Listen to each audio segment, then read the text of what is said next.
एक दिन ठाकुर जी अपने ग्वाल वालों के संग खेल रहे थे, तो ठाकुर जी ने ऐसे खेल खेल में श्रीदामा को धक्का दिया, श्रीदामा गिर गया, बहुत जोर से रोया। ठाकुर जी बोले अरे भैया शांत है जा, लगे लगे, अरे ठीक है अब शांत है जा, लेकिन श्रीदामा शांत नहीं हो गए। ठाकुर जी बोले तुम कैसे हो, हैं? गोकुल में रहे हम, गोकुल को मतलब है जहां हर घर में 1000 गैया, उसका नाम है गोकुल। इतनी गैयान को दूध घी दही सब हमारे घर में होवे, अरे खा पी के ने बढ़िया अपनी शरीर को बनाओ, खेल खेल में लगती रहे, इतना रोवे को क्या मतलब है। तो श्रीदामा क्रोध में भर के बोला तू तो राजा को बेटा है लाला, तो को मक्खन खावे को मिले, घी खावे को मिले, दही पीवे को मिले, हम लोग तो बेचारे गरीब ब्रजवासी हैं, हम लोग जितना दूध घी दही बनावे सब कंस के लोग ले जामे हमारे यहां से। कंस ने ब्रजवासी के ऊपर कर लगा रखो है, टैक्स लगा रखो है, कहा कि प्रत्येक ब्रजवासी को इतनो इतनो मटका भर के घी दूध दही सब मथुरा भेजना पड़े, हम लोग घर में ना रख सकें, क्योंकि कंस के सिपाही जब आके हमारे घर की तलाशी करें, यदि इतने मटका हमारे घर को प्रसारित हैं, वहां से ज्यादा यदि हमारे घर में मिल गए तो मृत्यु दंड होगा हमारा। कंस ने पूरे ब्रजवासियों को कह रखा है कि हर घर में 4 मटकी से ज्यादा नहीं होनी चाहिए, उससे अधिक आने वाला दूध घी दही ये सब मथुरा भेजना है। और यहां हर ब्रजवासी के यहाँ 1000 गैया, और 1000 गैयाओं का जितना दूध घी दही होता है उसमें से 4 मटकी केवल घर में रहती है, बाकी सब मथुरा भेजना पड़ता है। या हमारे लाला हम लोगों को खावे पीवे को ना मिले, तू तो राजा को बेटा है, तेरे नंद बाबा तो कुल के राजा हैं, या हमारे तू को तो खूब छूट है, हम लोगों को छूट ना है। ठाकुर जी बोले ये बात है, हाँ। ठाकुर जी बोले मेहनत करें हम, गैया को पाले हम, गैया को घास खवाएं हम, गैया की सेवा करें हम, और दूध पीवे को वो राक्षस कंस। अभी तो मैं छोटा हूं, मेरी बात कोई मानेगा नहीं, लेकिन प्रलय तो अब लानी पड़ेगी। और कैसे लाएंगे?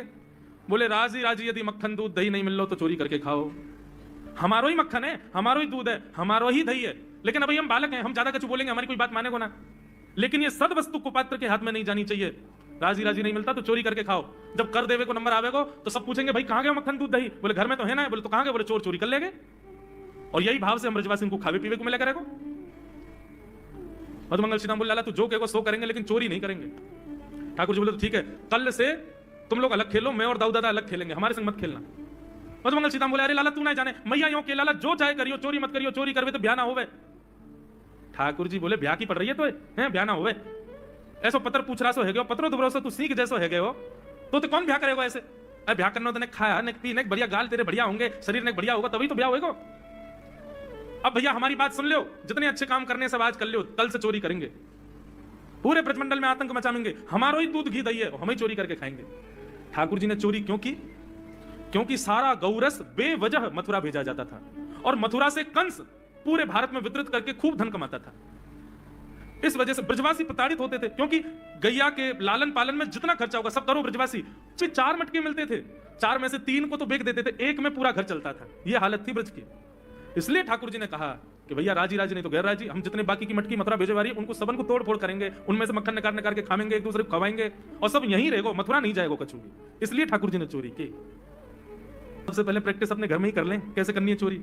सो अगले दिन ठाकुर जी सवेरे उठे और देखने लगे यशोदा मैया देख तो नहीं रही, और ठाकुर जी चुपचाप गए महाराज जहां पर सारे मक्खन दूध दही रखे, वहां पहुंच गए गौरस भंडार में। और गौरस भंडार में एक मटकी के ऊपर से ढक्कन हटाए करके जैसे ही ठाकुर जी ने हाथ बोर के पानो प्रारंभ किया, सामने एक खंबा था, उसमें मणि लग रही थी। आज पहली बार 3.5 वर्ष की आयु में ठाकुर जी ने अपना प्रतिबिंब देखा।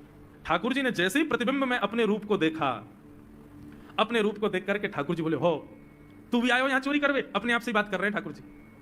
अरे मैंने कही तो हती अपने अपने घर में चोरी करनी है, तू दारी के मेरे घर में आगो चोरी करवे? ठाकुर जी अपने प्रतिबिंब से बात कर रहे हैं। अब गौरस भंडार में ठाकुर जी की आवाज गूंज रही थी, और वो गूंजते हुए रसोई घर में जा रही थी। रसोई में मैया ने सुनी, बोले लाला कहां से बोल रहा है, उठ गयो कन्हैया? मुझको पतो भी ना चली, नूपुरन की आवाज ना आई। मैया दौड़ करके गई तो देखा ढूंढते ढूंढते गौरस भंडार में ठाकुर जी अपने प्रतिबिंब से बात कर रहे हैं। कितनी सुंदर झांकी है ठाकुर जी की। ठाकुर जी मक्खन पा रहे हैं, बोले अच्छा अब आ तो गयो यहाँ पे, लेकिन सुन चुपचाप चोरी करके भाग जाइयो, मेरी मैया बहुत मारेगी तो को। बाकू यदि पता चल गई तू चोरी कर रहा है तो को उखलते मान देगी, मेरी मैया बहुत मारेगी, चुपचाप चोरी कर और निकलने यहाँ से। ठाकुर जी चोरी की बात कर रहे थे, यशोदा मैया ने पीछे से सुनी, लाला ओ कन्हैया। ठाकुर जी घबरा गए, मैया कैसे आ गई? हाँ मैया कौन सी बात कर रहा है तू? अरे मैया देख हमारे घर में चोर घुसायो। अपने प्रतिबिंब को दिखा करके ठाकुर जी कह रहे देख मैया हमारे घर में चोर घुसायो, जे चोरी करो हमारे यहाँ के मक्खन की, तो मैया को पकड़वे आयो हूं। नन्हे से गोपाल जी, बहुत मधुर लीला। मैया हंस भी रही है और क्रोध भी कर रही, बोले अच्छा जो चोरी कर रहे हो? बोले हाँ। चल याकू तो मैं पकड़ लूंगी, लेकिन जे बता तेरे हाथ में मक्खन कैसे लगो? तू तो याकू पकड़ भी आयो ना। अब मैया याकी मैं कहा बताऊं, तेने मेरे हाथ में पद्मराग के ऐसे ऐसे बढ़िया कंगन पहना रखे हैं, कड़ूला पहना रखे हैं सोने के। जब मैं धूप में निकलूं ना तो धूप की किरण से मुंह को बहुत जलन है जाए हाथ में। तो कल मेरे सखा मधुमंगल ने मुझसे कही, बोले लाला जे जलन तेरी दूर रह जाएगी, तू मक्खन में हाथ बोर लियो अपनो, सो तेरी जलन दूर रह जाएगी। या मर भैया जलन हटावे के काजे मैंने हाथ बोरो है।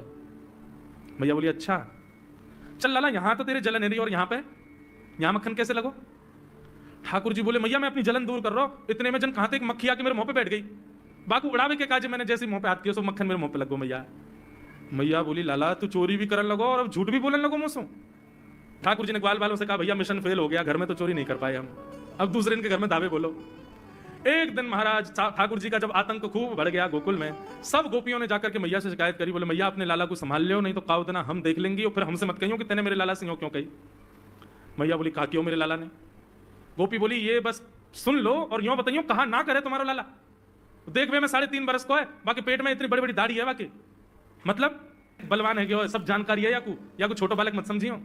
गोपियों ने जाकर के अपनी अपनी दुख दर्द सुनाई मैया को। मैया बोली अरे भैया मेरे लाला को मक्खन की कोई कमी थोड़ी है, मेरे लाला को दूध की कोई कमी थोड़ी है। मेरे लाला चाहे तो मक्खन से नहावे, दूध में नहावे, इतना मक्खन दूध दही मेरे घर पे, तुम्हारे यहाँ क्यों चोरी करेगा। अरे कई बार बालकन को अपने घर को भोजन बढ़िया ना लगे, दूसरे के घर को बढ़िया लगे, अगर बार ने तुम्हारे यहाँ की नैकाद मक्खन खा लिया तो हम इतना रो क्यों रही हो।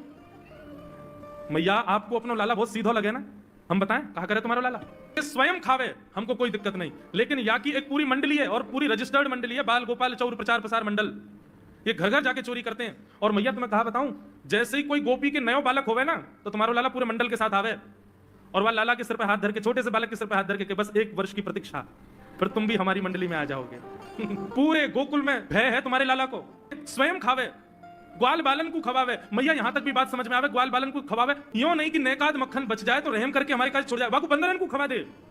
यशोदा मैया आश्चर्यचकित होकर सुन रही है, बोले ये नेक्सो लाला ये करे।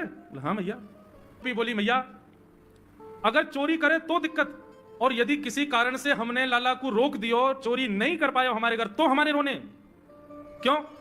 बोले चूल्हा में से कोयला लेके आवे और वह घर के बाहर हवा बना जाए और यूं के अब जब तक या घर से मक्खन नहीं मिलेगा या के घर के लोग भूखे रहेंगे और इन लोगों को भोजन छुड़वाने की जिम्मेवारी हमारी।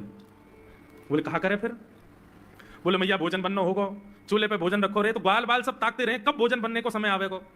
जैसे ही कछु और काम करवे के काजे गोपी नहीं उठ के जावे तो कहो तो बाकी कढ़ैया में खूब सारा पानी डाल जाएंगे, सब्जी ना बन पावेगी, आटे में नमक फेंक जाएंगे। ये बात जैसे ही यशोदा मैया ने सुनी, बोले नहीं नहीं नहीं नहीं झूठ बोल रही हो, मेरो लाला ऐसा ना कर सके।